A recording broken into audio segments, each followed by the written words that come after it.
Do you still get nervous when you get on court? Yeah, I mean, surprisingly, yes, in the first round or second round or third round, and sometimes not in the semis.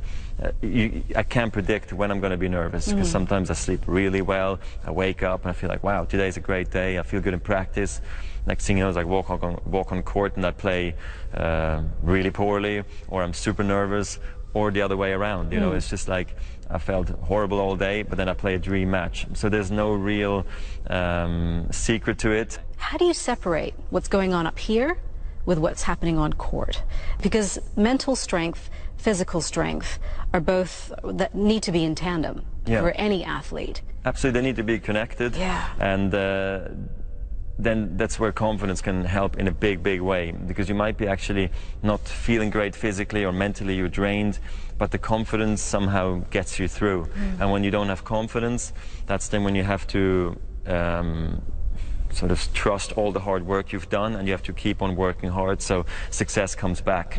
So that's when it becomes tricky, I think, when confidence sort of totally leaves you, or you doubt your confidence, you know. Who have you enjoyed playing against?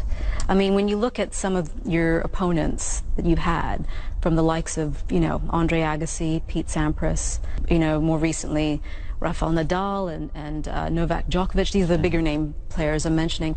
Who do you feel has challenged you so much that you've had to pull out every single bit of arsenal that you've got?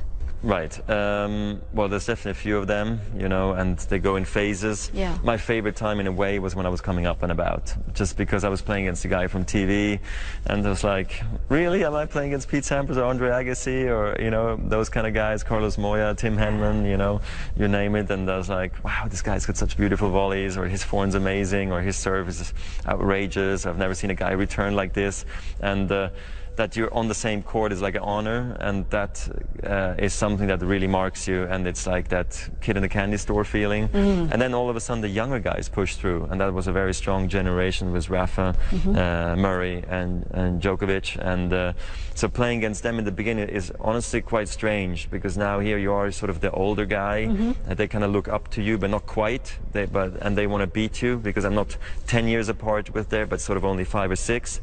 But it is like a new generation, and that's mentally for me was quite a challenge, just getting over that hurdle.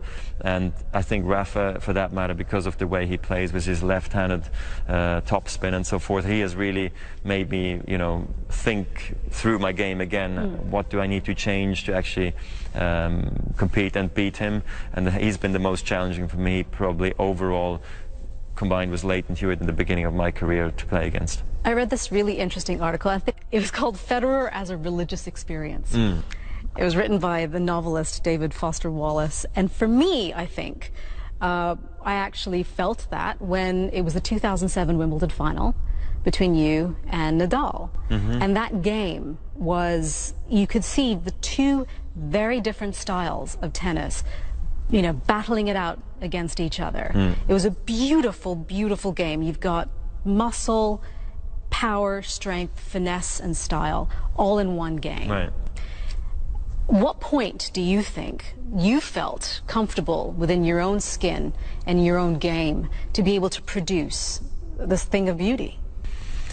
Yeah, I mean, there's some matches in your career that you look back on and you're like, you're so happy and proud that you were part of it. And I think it was actually the 2008 finals. In 7 we played a 5-setter as well, and then in 2008 I lost that epic 9-7, I think, in the 5th. And I think that's the match that everybody sort of still talks about as being that one of the greatest matches of all time. And it's just special being part of that, and you start to feel that once you enter like an epic 4th or 5th set, and you realize that sort of the world has, you know, is standing still around you, and everybody's now just maybe glued to the TV, even though people are doing their own thing on the other side of the planet or elsewhere. But it felt like that, and maybe the match should have been like interrupted at the end of the match because of darkness, but you cannot interrupt that kind of match right then, because people want to see this epic finish, and that's what happened. You know, Rafa, the way he won it was unbelievable, but for me it was cool really to be part of it, and I don't look back at that and think this was my most crushing loss in my life. I don't see it that way. I see it as something more positive, actually, because I already had won 5 or 6 now, I don't remember, Wimbledons before that. So I was naturally super disappointed in that, but thankfully I've had some of those incredible matches, not only against Rafa but other players too, which sort of connect you forever with that player, or with the venue, with the center court, with the fans. And that's what's so, I think, so beautiful about sports in general. You just don't know the outcome, and you see that, you know, the different styles against each other, the fairness hopefully as well, which was the case in that match. So it was a very, very special to be part of that. It's one of those moments you look back on as a player and a father and a husband. You're like, oh my God, that's like the perfect moment. Can we like freeze that one forever?